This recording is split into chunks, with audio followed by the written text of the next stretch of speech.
pleasure of one of our commissioners joining us on the stage.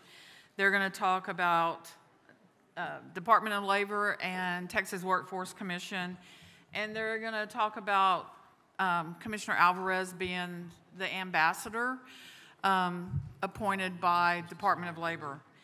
How it supports industry, connecting workers, and engaging local education agencies in registered apprenticeship. It's not a far stretch for either one of these people because they've been talking about this for years, getting this going. So they've already had successes, and they're going to tell you a little bit about it. I hope you enjoy their little interaction that they're going to be bringing to you. I'm not going to particularly introduce them. Commissioner Alvarez was introduced this morning. Dudley Light, worked with him for years from the Department of Labor. He's the regional director. We mentioned Lee, if you want to stand up. Lee Price is the state director who gives a lot of support to, of course, his own staff, ATRs, but both Dudley and Lee have adopted me and their staff as far as working as the extension of their agency. We have a great partnership, have for years, and I think a lot of y'all that have worked with us can't really tell the difference between our staff and Department of Labor staff, and that's really the way that we want it. So I'm going to turn it over to Commissioner Alvarez and Dudley Light. Please make them feel welcome, and I'll leave the stage. Thank you, Desi. Well, I'm glad that some of you guys have survived so far. So I hope you guys enjoyed the popcorn. There's a little treat at the bottom of the box. No, I'm just kidding. That doesn't exist anymore. That's the only way we could ever eat popcorn when I was younger. So it gives me great pleasure to be a part of this discussion. You're going to hear something that you've never heard before, and that was Ambassador, Apprenticeship Ambassador, which is something new that came about during this administration. And we're very fortunate that Dudley Light and Lee Price and the folks that are here representing the Department of Labor are here today to talk a little bit about not only this program, but the success we've had in Texas and around the country regarding apprenticeship programs. They keep mentioning about, the best kept secret. Folks like Tony and Don and the folks that you just heard from earlier today, it's no longer the best kept secret. Let me tell you, it's just an opportunity, another option that students have. And you guys heard me earlier when I said, and I said this when I was recently out of state, and this is the other college. We have excellent trade schools here. We have some of our local unions that are here as well. And let me tell you, since 2016, when Governor Abbott appointed me to this position, and I'll be quite honest with you, in 2016, I knew nothing about registered apprenticeship. I knew nothing about child care. I knew nothing about adult education and literacy. Everything that I've learned have been from forums like this and meeting with experts like you all to actually inform me and how we could make a difference in this great state of ours. So I wanted to take this opportunity to commend you all for all the great work you've done to educate me on all the things and programs that we have. We have Jason Shaw. If I'm not mistaken, Jason Shaw here with the deaf community started the only deaf chamber of commerce in the country. And we have one of the satellite, I would say, offices would be here in McAllen. So thank you, Jason. And educating me about this population that was very interested in the apprenticeship program itself. So again, it's because of people like you that have made it possible. But enough of that. You can see here from the slide that we're going to talk a little bit about the Apprenticeship Ambassador program. And I am grateful to have with me Dudley Light, as you've heard from earlier, that represents this great state and other states regarding apprenticeship. And so I had an opportunity sometime back when I first took on this position to meet Dudley and some of the other fine folks with the Department of Labor. And so I'm going to ask a few questions. This is going to be very informal, the way we're going to do this, because this is the way we talk whenever we either talk through Zoom or Teams, or we haven't really been in person. But since this whole thing with the pandemic, started, and of course, just recently we've been convening meetings. But I wanted to share with you this new thing that the administration's doing, and I wanted to start off by asking Dudley about this apprenticeship program, because at the end of the day, what we're here to do is we want to see how many of you are actually interested in being apprenticeship ambassadors. We have Anita Bedford, who's here representing Dallas College. She's one of them. We have, yes, right, clap your hands. She deserves it. We have the folks from Baylor Scott and White. And of course, we have our folks that we saw recently with Texas A&M Prairie View. And so they were part of the discussions we've been having with this ambassador. So Dudley, so I'm going to ask you a question. And again, this is very informal, and we are going to be asking you to please give us some questions if you'd like to following our presentation. So earlier this year, Dudley, the Department of Labor announced the Apprenticeship Ambassador Initiative. Can you tell us why they did it, and why it's important? Sure, I'm glad to take the question. First, I want to thank the TWC for reaching out and having an in-person conference. I'm kind of tired of seeing people from here. Zoom meetings, team meetings are great, but they don't replace being able to stand in the same room and shake hands with people and be face-to-face. As you all know, the federal government, we're not really great at PR. Never have been, probably never will be. Doesn't fit into our caveat. Doesn't fit into our budgets and what have you. So we know the best way, and some of the discussions we had earlier on about the ambassador program is, what is the best way to meet the industry? Well, let's get the industry folks to introduce registered apprenticeship. I told the Secretary of Labor I can call a meeting and send out letters to 500 manufacturers. I might get 5. Some of our commissioners, our labor boards, our workforce boards can call a meeting, and they'll get 200 or 300. In fact, there have been a number of events that had doubled the number of people we thought were going to be there. So it's very important. We wanted to get the word out. We don't want apprenticeship to be a second thought. We believe it is one of the best work-based learning processes that's out there. We include employers, labor organizations, industry associations, program sponsors. In fact, a lot of the programs we've done in the past, we've done signing ceremonies so that the employers can talk to other employers. Here's why it's benefiting our company.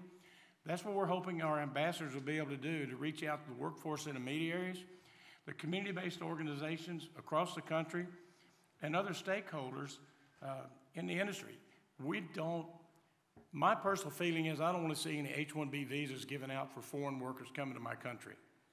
I want Texans working in Texas, people in Oklahoma working in Oklahoma, just like Bombardier. They come to a little bedroom community of Red Oak. They got a facility out there that's about 3 football fields length. Oh, yes. They need a lot of people. I wanted to see local people getting those jobs. So that's what we're kind of hoping that our ambassadors can do, is to continue to take the information out and promote the registered apprenticeship system. In fact, you have a handout on what the ambassador program is. You should have it on your desk if you don't, or on your table if you don't already have it. But that's kind of where we're at. We're really trying to reach out, get the people that represent the industry, represent the employers, get them talking about registered apprenticeship, because people that are successful, and they're talking to other companies that have the same needs that they used to have with workforce prior to getting a registered apprenticeship program going. So that's part of what we're looking for the ambassadors to be able to do for us. So listen closely. I mean, there are many of you that would be great ambassadors, folks like Mr. Curry, who spoke earlier. He'd be great, or Don. You know, we have a lot of folks in this room that would be great ambassadors. We have the president of the local South Texas College here. Many of you represent higher ed as well. This is a great opportunity for you to get engaged. It also applies to anybody that's in here, as Dudley said.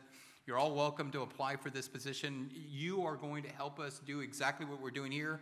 I just left the room right now meeting with the Council of Governments in Bexar County in San Antonio, and they were talking about what can we do to put a apprenticeship program together for the disabled community, especially those that have a hearing disability. And I was telling them, look, man, here, continue to go to these programs. And it's interesting because we've done this now annual conference for 6 years, and the last 5 of these were in San Antonio, and we were in their backyard, and they didn't even know.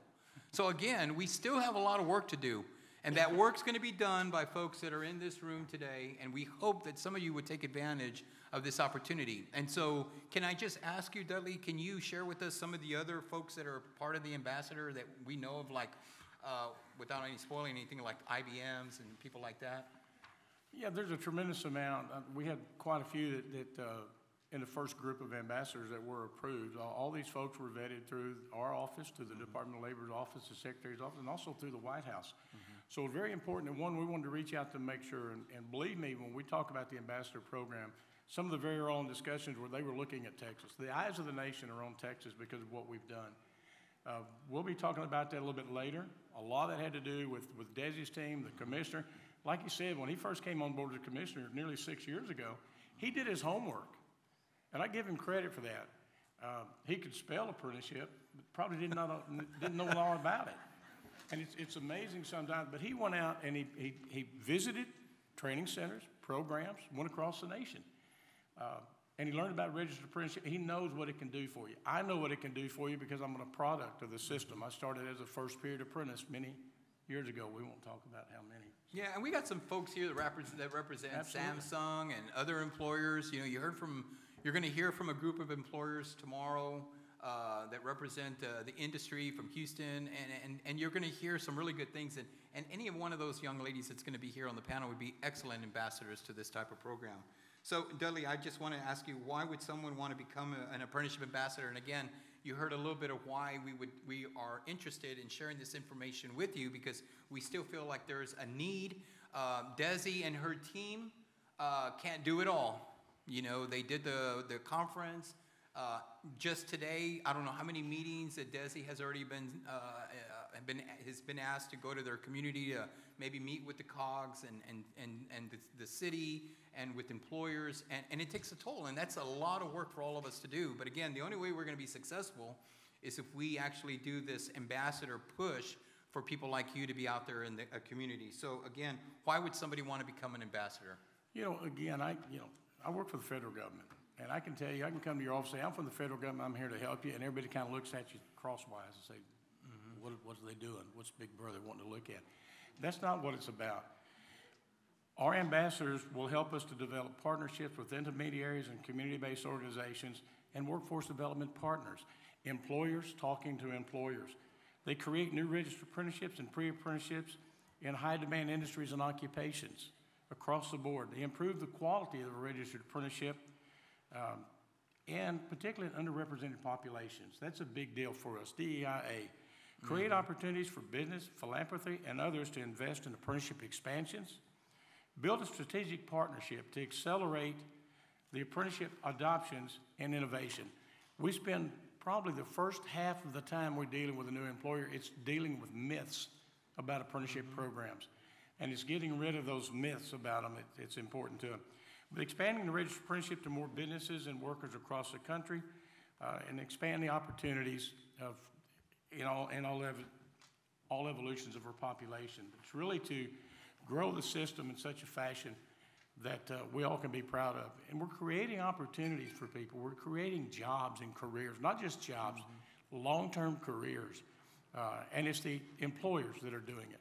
We at the DOL, we don't really do that.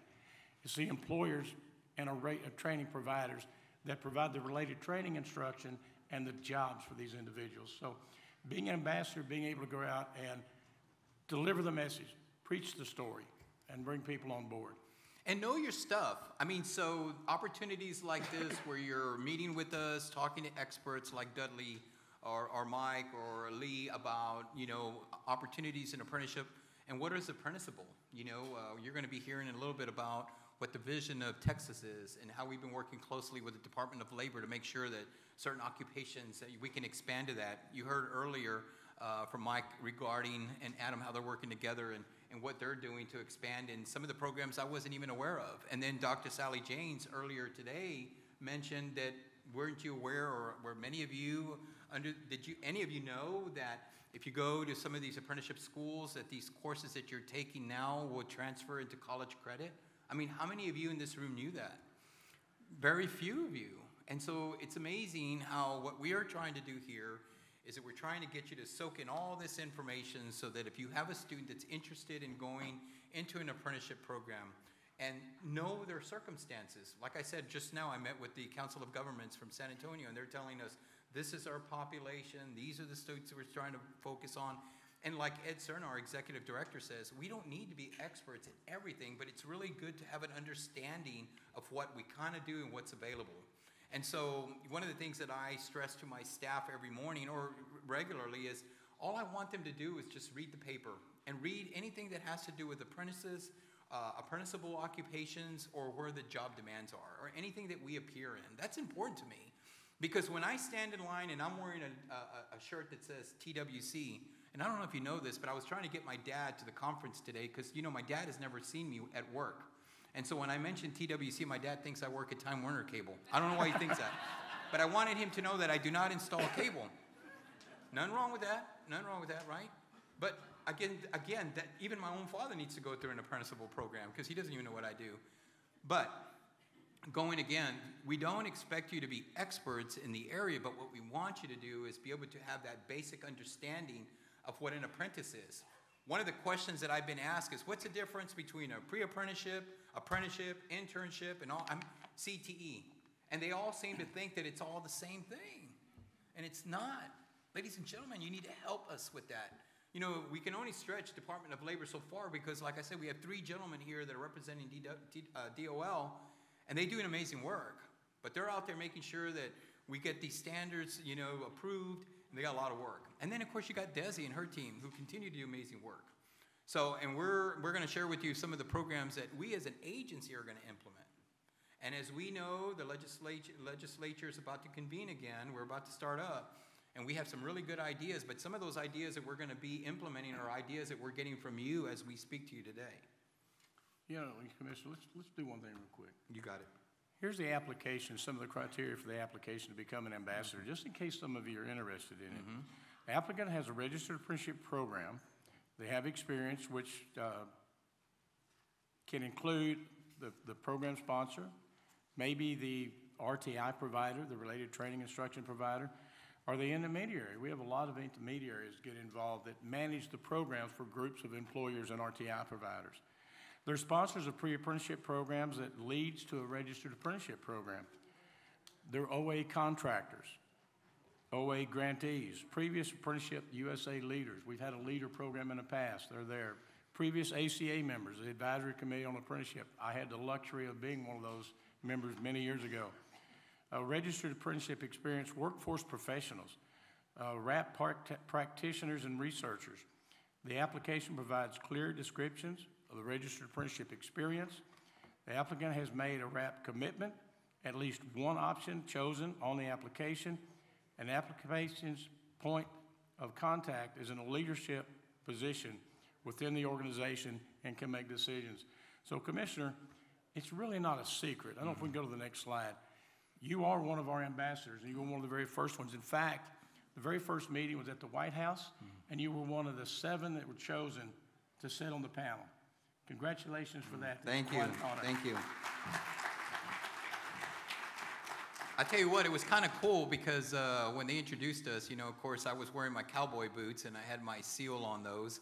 And it was kind of cool because there were 205 individuals that were selected to serve as ambassadors. And of the 205, 75 were asked to go to the White House. And of the 75, like Dudley said, a few of us were asked to do a presentation. And I was sitting at a table very similar to this, and Anita Bedford, who's here with Dallas College, knows that I was there. And it was kind of cool because we were actually able to share some of the great things we're doing. I know Paul's here and Wayne Lord, and we talked about the value of the MC3 training model, short-term training that we did during Hurricane Harvey, and how we were able to train folks in Houston with this short-term certification. And just recently, we had a bill that was passed that allowed us to implement the helmets to hard hats, another thing that we were very proud of. And so, I mean, these are really good programs that we did. And then some of the initiatives that have been rolled out as a result of some of the hard work that many of you are doing. I mean, my goal would be to have someone like Jason Shaw become an ambassador and share with us, you know, what he is going to be focusing on when it comes to people with a disability. We had that, and that's what they want. They want innovative ways that we can train everyone. At my tour at Bombardier, I tell you what, it was amazing because I did get a chance to meet one of the young ladies there, and she was telling us about why she chose that program. Single parent, making hardly any money, and one of the best things that could have happened to her was the partnership between TSTC and that organization. But when I go out there and I talk about this young lady that went through the program, and I always share with them how cool it was, and I tell them, you know, Bombardier is a great place to work. You should think about it. You know, you would love working there. And some of the people that I talk to say, well, what do they do there? And I said, well, they build these airplanes. Right, Chad? You were there. And they build these airplanes. They got these wings. They're beautiful. And like, well, what kind of planes do they build them for? And I got people like you that are asking me. And I'm like, I don't know, they're really nice planes. They're fighter planes. I don't know, they're really nice. You think you would love it. And they're like, yeah, but what kind of planes? And I would say, well, and Chad told me this, well, I know that one of the Kardashians just bought a plane. And they were like, okay, I want to work there. Okay, tell me a little bit more about that. It had nothing to do about apprenticeship, but as soon as I said the Kardashians, they all wanted to be a part of that, Dudley. You know, that's amazing. But let me ask you, we're going to turn the tables on you a little bit. Okay. You're normally asking me questions. I get to ask you some questions Sure. now. Can you talk a little bit about your commitment to the DOL as an Apprenticeship Ambassador, and why do you believe that apprenticeships are the best training model that the workforce has to offer? Well, first of all, we got the best team. We live in the best state. All right, best state. So you got to remember, I'm at the White House, and I'm starting to speak Spanish. I got nervous. And I kept saying, can you hear me? But I did get really nervous. And I knew that when I was speaking, Dudley, that I was speaking on behalf of everyone in this room that we have assembled here today. And I was talking about each and every one of the programs that we had, but I only had a few minutes to be able to explain to the world about all the great things we were doing. And so some of the things that caught their attention was things like this conference. We've been holding this conference for 6 years now. We were one of the first, if not the first, in the country to actually have an apprenticeship conference. And I'll never forget when I asked Desi if we could put something like this, and Tara was there, and I think Ann Fan was with us. And she said, you know, do you think people will attend? And I said, I think people are interested in information. People are hungry for that. We had it in San Antonio. We were expecting maybe 40 people. If I'm not mistaken, we had over 300 people that showed up. Then the second year, we had the Department of Labor show up. The Secretary of Labor showed up and took a tour of tiny homes in San Antonio, Northside ISD, the only apprenticeable or apprenticeship training in high school where they're receiving industry-recognized credentials. And I thought that was amazing, and since then it's been growing to over 300 every time we do it. But part of the reason that I was able to explain to them the success of this great state was I shared with them that we had opportunities like the conferences, we were doing personal meetings, major industries were coming to visit with us. And then, of course, I was also telling about the great people that we had. But we also had things like we were doing outreach just last week. Our team, Desi and Christy Cabanis with the Office of Employer Initiative, and Sonia and our local board were at Boeing, Southwest Research Institute. We've been to so many places where people are hungry for this information. So I made it a promise that we were going to continue doing that. So that was one. And then, of course, we were doing things that, how could we actually implement things that had never existed before? So when I told them that we did it in window glazing, or we were doing it in cyber, or we were doing it in IT, and then I said to the audience that was there, y'all are going to like this one because we're doing it in Beer Master as well, and Brewmaster. And boy, let me tell you, they all love that one. We have one out there. Yeah, we have one out there. Yeah. These are two brothers from South Texas College that graduated with the first Brewmaster apprenticeship program in the country.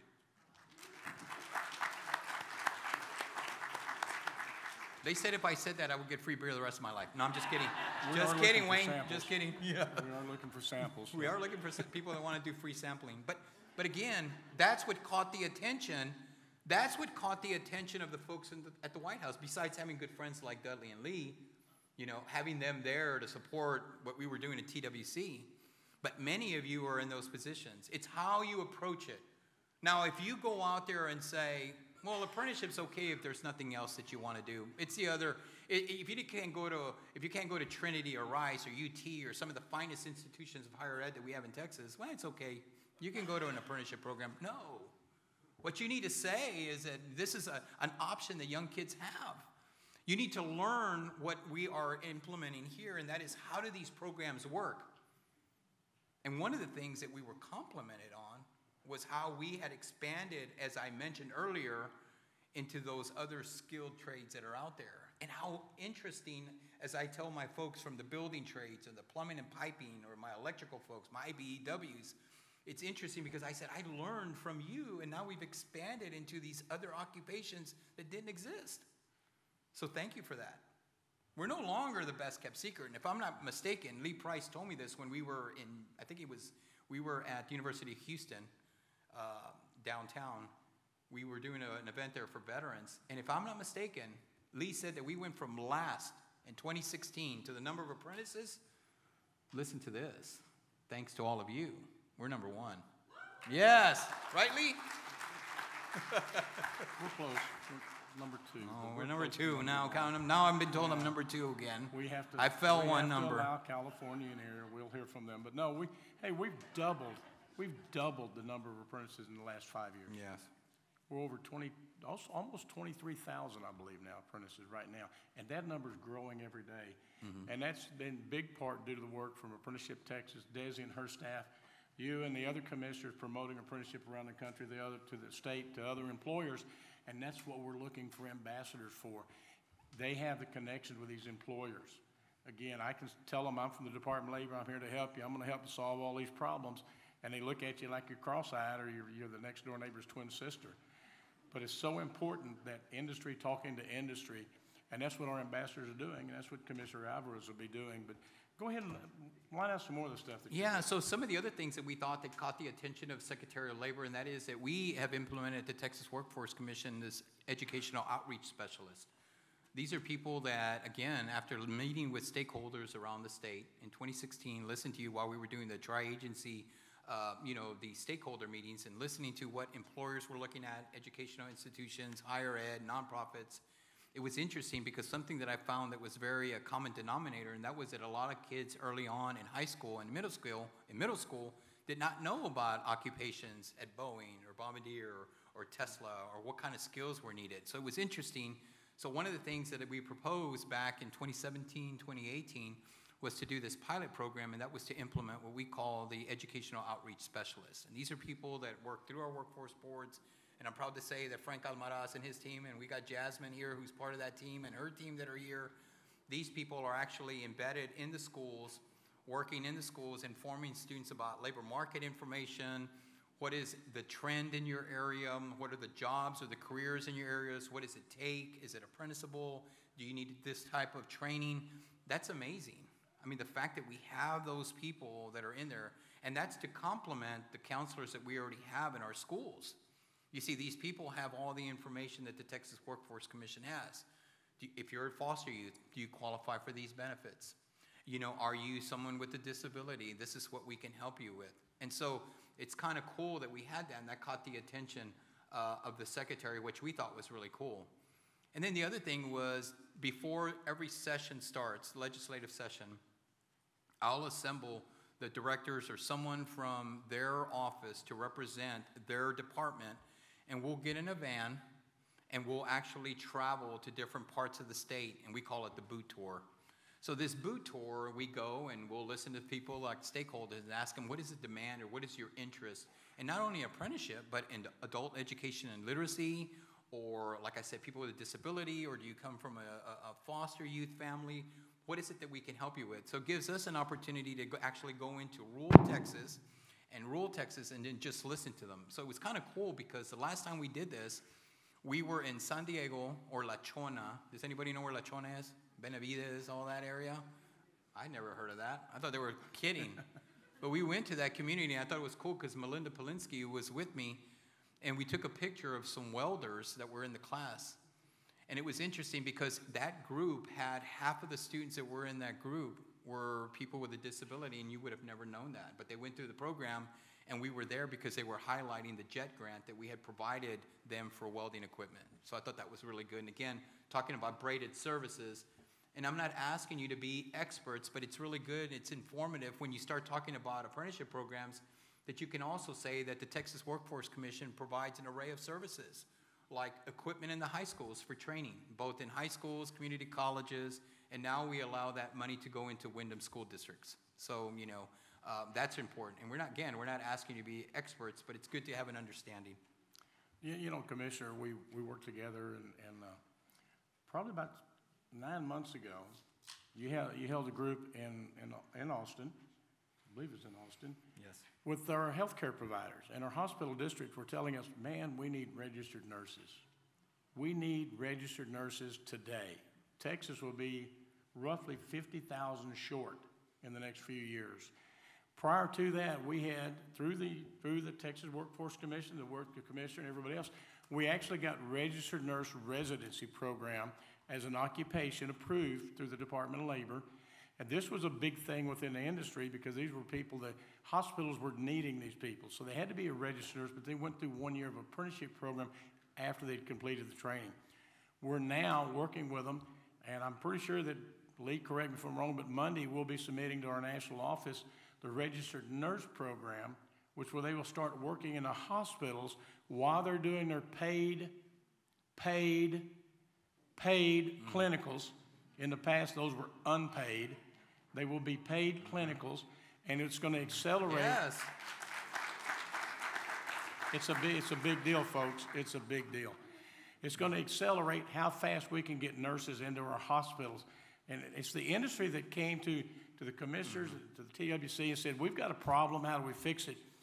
Part of the problem was we had to get the nursing board to allow for paid clinicals. And the first day, Sally Jane was there working through the group.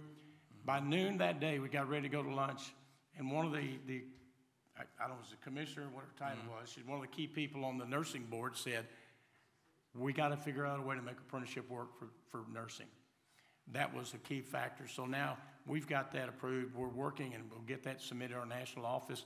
Hopefully, we'll be able to sign that occupation and get it approved for the National Apprenticeship Week coming up here in November in a few more weeks. Love to do that. We're hoping to get it done. So like Dudley said, back in March, and this was something that just didn't come about for months, almost a year now. We actually were having meetings like this where we were meeting with healthcare professionals, and they were informing us that we had a shortage of healthcare professionals in both allied health and the professional, the registered nurse, the LVNs, the ADNs, you know, the Bachelor of Science Nursing. We just had a shortage. And so we did a little research, and we were looking at some reports that had been submitted. And some of the reports were saying that in 10 years from where we're at today, in 2032, we are going to be short 57,000 registered nurses. 57,000 registered nurses. And we're not growing. And many of you have programs at your colleges, or you're working with partners that are actually have something in place, but you'll reproduce maybe 200 here, 100 there, 50 there. Ladies and gentlemen, we need 57,000 registered nurses between now and 2032. And the reason I'm so passionate about it is because I want to make sure that we can get these individuals into the healthcare industry, because as I'm getting older, I want to make sure they recognize this face so they take care of me, and I could care less about everybody else. No, I'm just kidding. Just kidding. But what I'd like to share with you is this is a reality. Again, this was another idea that many of you that are in this room developed and informed us, especially those in the healthcare industry. We just showed a slide. If we can show a slide, you'll see that we have folks from the healthcare industry that represent MD Anderson. We're very fortunate that we had, if I'm not mistaken, Lisa and Vanessa were there from higher ed, who are here with us today. We had Dr. Hooper, who represents the Board of Nursing, was there. TEA was there. Industry was there. Our workforce boards were there. And so we all had a common denominator, and that was to make sure that we could produce, and how were we going to be able to implement and address the nursing shortages. And so we have some folks that represent some of the colleges. I know we have one of the schools here, Rio Grande Valley Institute, with Annabelle Cardona. She's here, and she was representing her industry, talking about what her school could actually provide, because what I thought was interesting was not only was it going to be able to assist community colleges, universities, training providers, but it was also going to be able to, we were going to be able to assist career schools. And so this grant allowed us to do it. And so our fellow commissioners, all three of us, were in agreement that we had some, if I'm not mistaken, some WIOA unspent money, and we implemented the $10 million that we had in reserve. We actually now have set aside, we cannot call it paid internships, but we call them paid stipends. We were just a little creative, and we can do that. So the application is out now, if I'm not mistaken, so that if you're interested in this, certainly look into it. But the applications, and I know that San Jac is already looking at it, HCC, South Texas College, many of them, and again, Rio Grande Valley Institute are all looking into the application about those paid clinicals. And so that was one way that we were listening to folks. We've also had an opportunity to host other conferences. Again, it was being creative and implementing what we already have in place.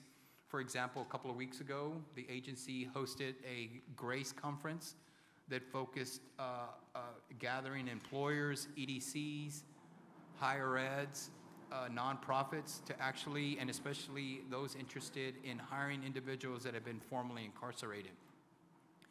This gave us an opportunity to share with the folks how we could braid our services. We could talk about, as you can see in the picture, we have Mahalia is with our adult education literacy. Then you see Desi, who seems to be wearing the same outfit today she's wearing that day. And there's other people that are there. You'll pay for that. Yeah, I know, I'll pay for that. But there's other people that provided some really valuable information. And so all of these services that we have here can be braided, and we had our experts there to answer any questions. And again, during this opportunity, we were able to speak to folks about the value of apprenticeship. And so any opportunity that we get, whether it was at the GRACE conference, or it's something like this, or an opportunity to meet with employers, especially at an event like at the meeting with the local COG, we'll take an opportunity to share with them the value of apprenticeship. So those are just some of the ways we've expanded the program. You know, I think if I'm right, in one of your last committee meetings, they elected to put $10 million state funds into the nursing. Mm-hmm. And I'm pretty sure that out of the grant, DOL furnished another $5 million. They did. Matching funds. That's $15 million to go into the initiative to improve health care. But there's other things that we've done across the board. The healthcare apprenticeships, there's multiple inaugurations of that. It was a great meeting. We've had at least 2 meetings now on that, and it's moving forward. Like I said, we anticipate that occupation being sent to our national office no later than Monday afternoon, maybe even by Friday afternoon we'll get that in there. But you've also done, some of the things you've done throughout the years, hold roundtables. Mm-hmm. Can you talk about those roundtables a little bit? Yeah, you'll see a slide where in this discussion we were meeting with Boeing. We had an opportunity to meet with Acadian. Ed and I have a friend who works with Acadian and address the shortage of EMT and EMS personnel. And it was interesting because this was something that I didn't know that was apprenticeable, but in my opinion, I think everything is apprenticeable now. And so we had an opportunity to meet with them, and they had informed us about the hundreds and hundreds of jobs that were available and through this program. And so it was an opportunity for us to learn about what the demand was, what they needed, and how we could assist. Since then, we've had an opportunity to meet with them multiple times. And it was pretty cool because we've been in constant contact with both of these employers. Again, we were informed by the ambulance service that the reason that they had lost so many employees was because many of their employees were starting to work in hospital settings because the hospitals were hurting for healthcare professionals. So they were taking them. So when you take them from there, then there's a shortage of EMT and EMS personnel. And so what our focus is now is to make sure that we're able to address that need and what colleges and nonprofits or other entities are going to be able to assist us with the training. Again, when we met with Boeing last week or Southwest Research Institute, we made sure that our local executive director or CEO of the local workforce solutions was with us. We made sure that the college was with us.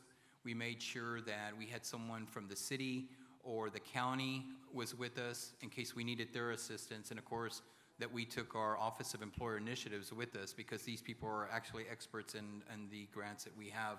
So whenever you do decide that you want to assemble a group like this, I would highly encourage you that it's just not you and the employer, but maybe other people that may benefit from listening to the discussion, because the last thing you want is to have a follow-up to a meeting that you already know the information. So try to take care of that all at once. I know Paul Fletcher's here representing Rural Capital. And again, when we met with Mark Sherry with Baylor Scott and White, we had our team, and you'll see that we had everybody there. Desi's team was there. We had Courtney Arbor and some of the other program specialists that were able to assist in any of the questions that the employer had. I know that we've done, with your cooperation, a number of roundtables around the country. Did a few of them down in the San Antonio area. And a representative from Toyota was at the very first one, and he told me, he said, Toyota will never do an apprenticeship program. So about 2 or 3 roundtables later, we did a roundtable down around, I think, Blinn, somewhere in the Middle West, and had some manufacturers that had decided to do registered apprenticeship. We had some manufacturers there that came in and talked about the return on the investment, how good it was working, just like Bombardier, what they told you, going from the worst plant to the best plant because of the registered apprenticeship system. The guy from Toyota was sitting next to me, and he got up to leave, and he just leaned over and said, we're going to do an apprenticeship program. The reason they wanted to grow the workforce in San Antonio, not just for their plant, but for all manufacturing. San Antonio is now like the third most populated city in the nation. We have like 5 of the top 13 cities by population. We're seeing that growing, and that's because we're developing a workforce system that's in place. And if it's not in place, we can get it developed pretty quick. Because employers, when they're coming to our great state, they're looking for a workforce. They're coming, it's not just tax incentives in our great hot weather. I looked at my electric bill before I came down. I'm waiting on it to get a little bit cooler. But they're looking for workforces. And if we can, through the registered apprenticeship system, which we can develop the communities around you to have a qualified workforce, a standing workforce ready to go to work for you, that's important. That's some of the things that people like the commissioner, the TWC, Desi and her folks, the workforce boards, that's what they're talking to employers about. We can develop our own workforce here. We don't need to bring everybody in from out of state. Some of them can't stand the heat. I can understand that, but hey, it's important. But go ahead and tell us how apprenticeships can prepare high school students and college students to ensure that they're ready for the workforce. Well, so you've heard us talk about the term pre-apprenticeship. Certainly, if you're interested in talking to someone about an opportunity for them to get, some exposure or some experience in what it would be like to be an apprentice, I certainly would encourage you to, again, look at what a pre-apprentice is, what their role is and their function, because, again, it can be confusing.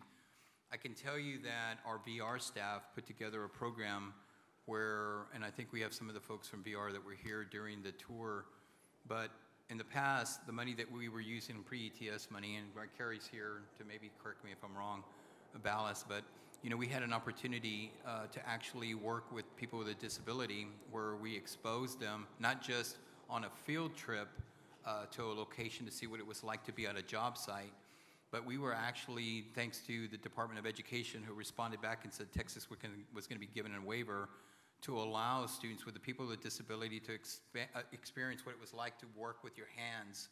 And so we were very fortunate that a couple of months ago, with Sally Kay leading the tour, we had folks with a disability that actually got to tour the Port of Houston and hands-on training, not just a field trip, but hands-on training. And then the other one was to NASA. So we had some kids that were autistic that were presenting to us what they've experienced both at the Port of Houston and working at NASA. How amazing is that? And this was an idea that many of you had approached us with and asking us if there was an opportunity for us to expose these types of options for students with a disability. So we're very fortunate. So again, these were just ideas that we implemented after listening to many of the folks that are in this room. So again, that's why when we mention about an opportunity to serve as an apprenticeship ambassador, we certainly would like for you to look at yourself and say, is this something that I feel comfortable in pursuing, and do I feel that that we would be successful? Do I have the right partners? But believe me, most of you do have the right partners to partner up with somebody to make this successful. Great. I know in your package you've got a number of handouts, one of them being the Ambassador Initiative, some additional information on registered apprenticeship programs, and also the Workforce Commission's press release. So make sure that you take a look at that later on in the evening and be ready. We might do a pop quiz at the end of the conference. No, I'm just kidding. Don't want to run people off early. No. But, we've seen a tremendous amount of stuff going on. Let's talk a little bit about Texas A&M. Yeah, so I'm really excited. Dudley, we talked a little bit about pre-apprenticeship and how early we're getting into the schools. I'd like Dudley to share a little bit about, we were real excited. I know that many of you are either A&M grads or went to A&M or wish you had gone there, but it was a really good program that they had put in place. Dudley, you want to share a little bit about what they did? Yeah, the A&M program is moving very well. It's integrating real-world work knowledge and helping to ensure that the students that are graduating have marketable skills across the board. We do have right now a cybersecurity sprint, a 120-day sprint going on. We just finished up a couple of months ago a trucking sprint, a 90-day trucking sprint. We knew the cybersecurity going to take a little longer. Later on in the next workshop, I'll be talking about what we anticipate to be the future sprints of what we're going to be doing. It's difficult for us to do more than one at a time, even though we do chew gum and walk. But doing these sprints, it involves a lot of work. But Texas A&M put together a great program. We've been dealing with the Texas Education Agency, talking about how expanding those programs to help maybe move the people through the process to become K through 12 teachers much faster. We got that occupation approved this year through an initiative out of Tennessee, and we've moved that along. We've got programs already here in Texas. A&M is one of those programs that are providing that education of the teachers so that they can get them into the classroom much quicker. So a lot to it. So tell us a little bit more about your experience with the White House.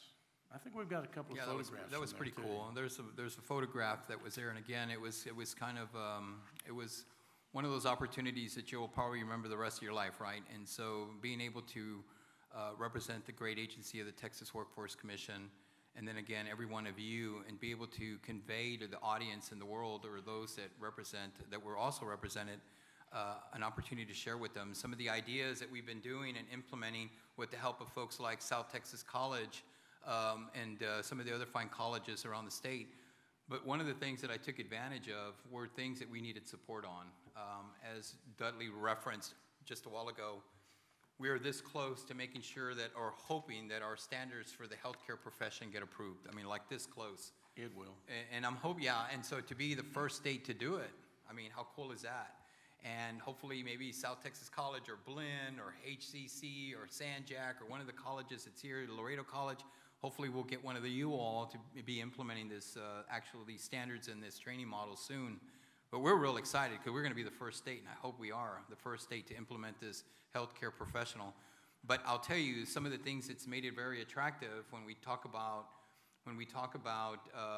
career paths that we're taking, is what we've also implemented and what you're hearing in some of the displays that DESE has outside. For example, when you talk about how do you get students interested in healthcare, and how do you get them interested in autonomous vehicles, and how do you get them interested in agriculture? Well, the folks that are out here can help you with that. I mean, you got high demand folks that are there, or you got your skills development team that's out here.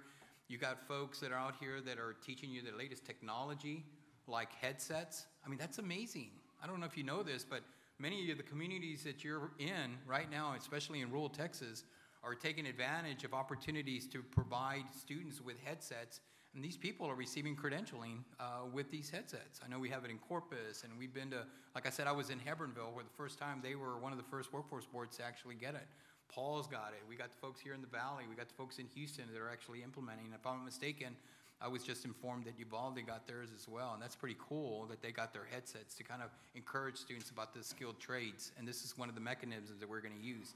Again, that's what an ambassador is going to do. So we're hoping that each and every one of you will replace me and sitting at the front seat there, being able to convey to the folks around the country the value of apprenticeship and how it's actually helped us expand higher ed.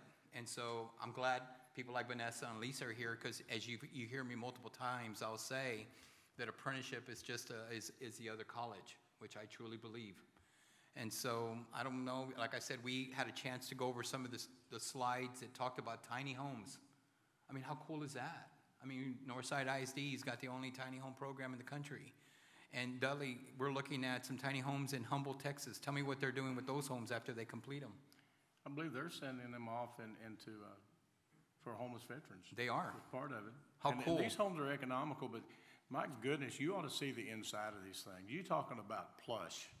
These things are really nice, and we're seeing evolutions of this different industries going across the board. But as people are dealing more with veterans and trying to improve veterans' lives and giving them better opportunities, these things are amazing. And these students that are working through these apprenticeship programs are leaving there with real skills that make them employable, makes them at good middle-class wages. and an opportunity to move up and expand their particular training when they get through this program and they get out into the real world and get to work. They're going to be able to accelerate their careers, not jobs. We don't deal with jobs. Jobs is short-term training for a job or a task. We're dealing with occupations. So as you can tell from what we're looking at, this is what we're looking at ambassadors for. We need ambassadors that are going out and telling the story. Again, I can tell them I'm from the federal government, I'm from the DOL. A lot of our people won't even carry the DOL bags because they'll tell people we're from the Office of Apprenticeship. We are part of the Department of Labor, Office of Apprenticeship. We have bipartisan support in Congress. We're going to be, our funding that we've been doing for the last 5 or 6 years is continuing. It's increasing. It's getting more and more, and we'll talk about that in the next workshop also. But we need ambassadors, and that's why we're still taking applications today. Hopefully in the next 3 or 4 or 5 months, they'll announce a second round, maybe of up to 100 again, of additional ambassadors. But we need ambassadors talking. We need people like you, like the commissioner, the workforce commissioners, the workforce boards. We need you talking to the employers. Employers come to the workforce center with a problem. We don't have enough qualified people. How do we answer that? We're not going to say that we can end world hunger tomorrow with apprenticeship. We can make a dent in it if you'll give us a chance. But so I would encourage you that if you think you can fit that, you want to look at it, you make a commitment. I think there's 9 different areas they ask you to commit to. By the way, this today checks off one of yours, so congratulations on that. Thank you. So it's promoting the ambassador program, but we need more ambassadors, and we're looking to the industries, you guys, to fill those positions. So Tony's ready. I know Tony's been him and Don have been just shaking their hands, and the folks at TSCC. So we're excited, and I'm hoping that our president of South Texas College will take the opportunity to do the same thing, because I think he'd be a great ambassador, or one of our trustees who's here with us today as well. I think she'd be great. And again, you know, having somebody like Jason Shaw, who represents the disability community and has been very innovative, I would love an opportunity to work closely with him, and I think we all would.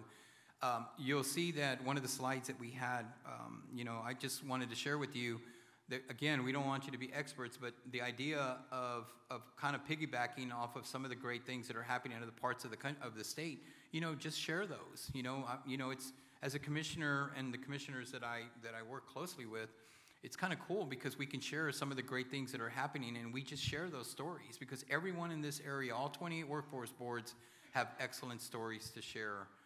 Everyone from El Paso to, you know, of course, here in South Texas and North Texas. You know, the fact that I think Lee Price was with me. I'm not sure if John was with me, but I know Lee was when we had an opportunity to go Humboldt, Texas. And it was just an idea. They were piggybacking off of what they saw in Northside ISD. I don't see why none of the ISDs or any of you that are in here couldn't go to your local area and encourage students to maybe do this you know, this tiny home initiative. I mean, how cool was that? And just so that you know what it is, there's a school there in San Antonio that actually focuses on the skilled trades. And so what they did was they took a group of students that were interested in construction, and they took a group of students that were interested in plumbing and masonry and all the electrical, and then someone who may be interested in architectural work. And what they did was they actually got a few from each of the cohorts, made their own, and their capstone project was to build a tiny home. Now, it was interesting because the year that we went there to look at these tiny homes, their capstone project, again, was to build them and to sell them, and the proceeds were to go back and to buy materials for the next year.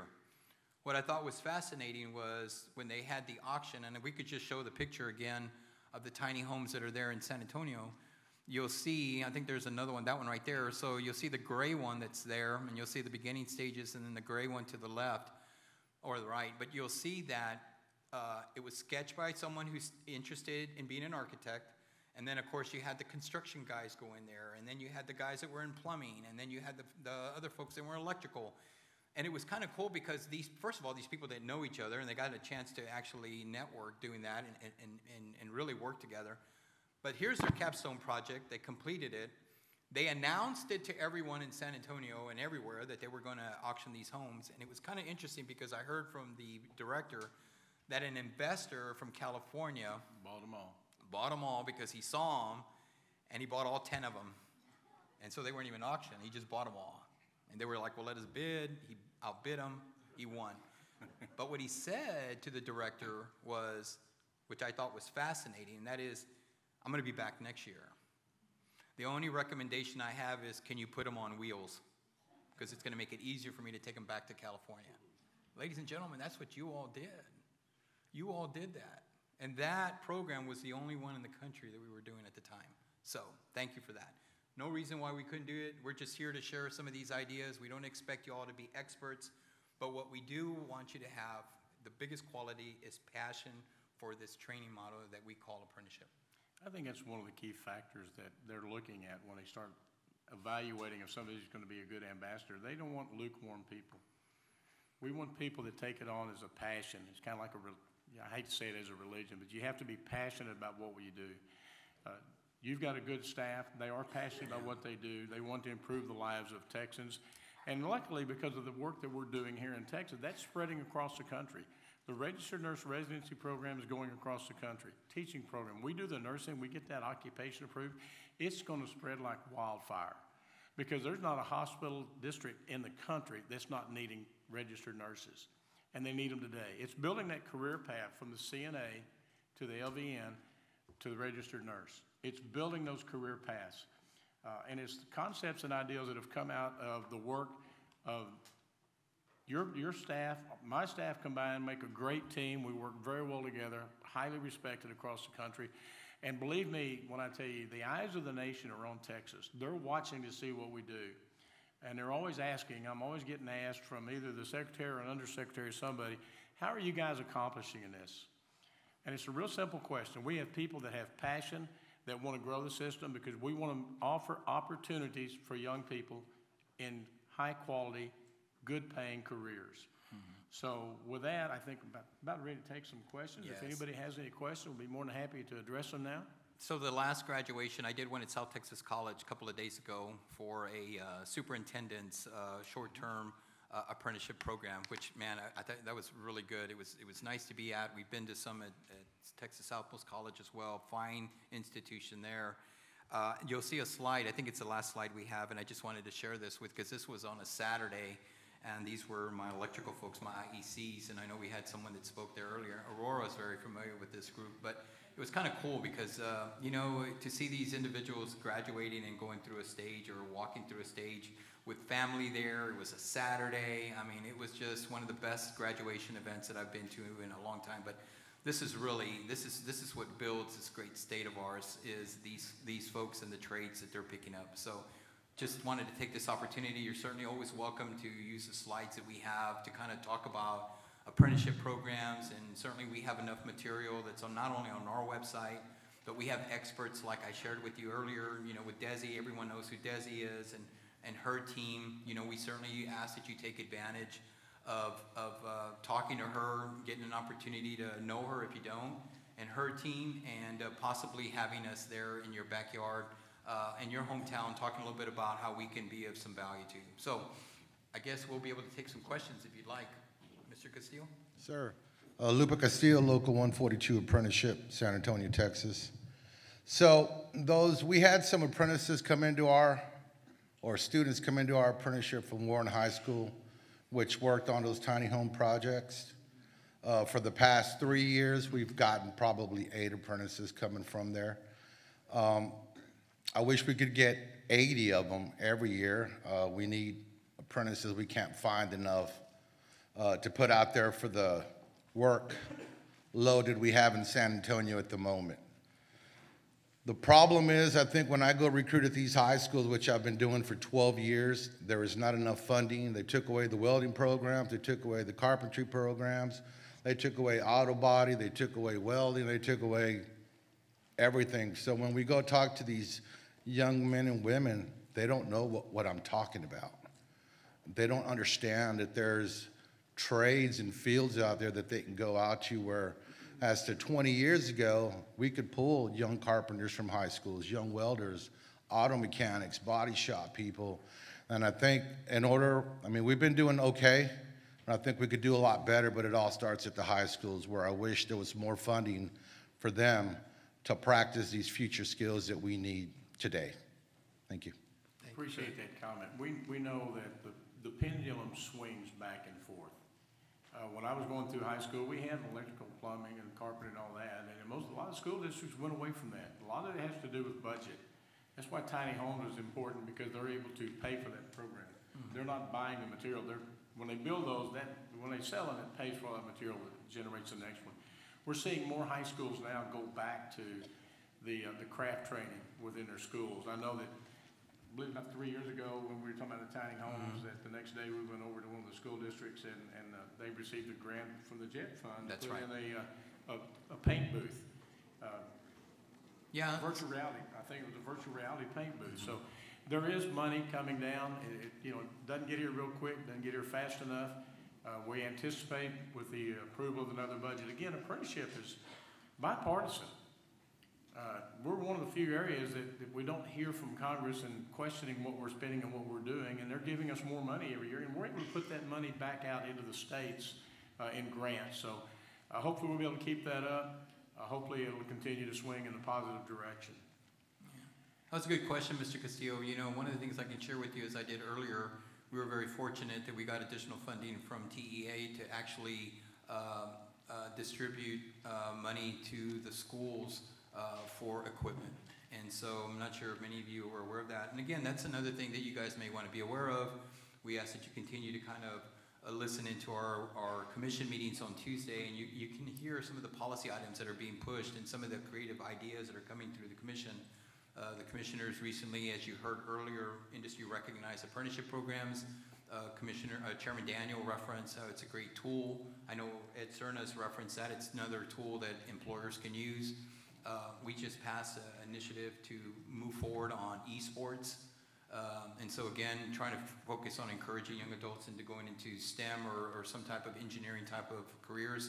But we were very fortunate that we were able to, with the team, distribute some of that money for equipment. So I can only tell you what we can do, right, with what's in our capacity. But one of the things that set us aside as a state from other states is that we have a legislature that allows us to use money, the general revenue money, to fund equipment or skills development, which sets us aside from many of the other states. So that's what makes us a little different, is that we can actually implement training dollars, funding for equipment that is actual hands-on equipment, both in high schools and colleges.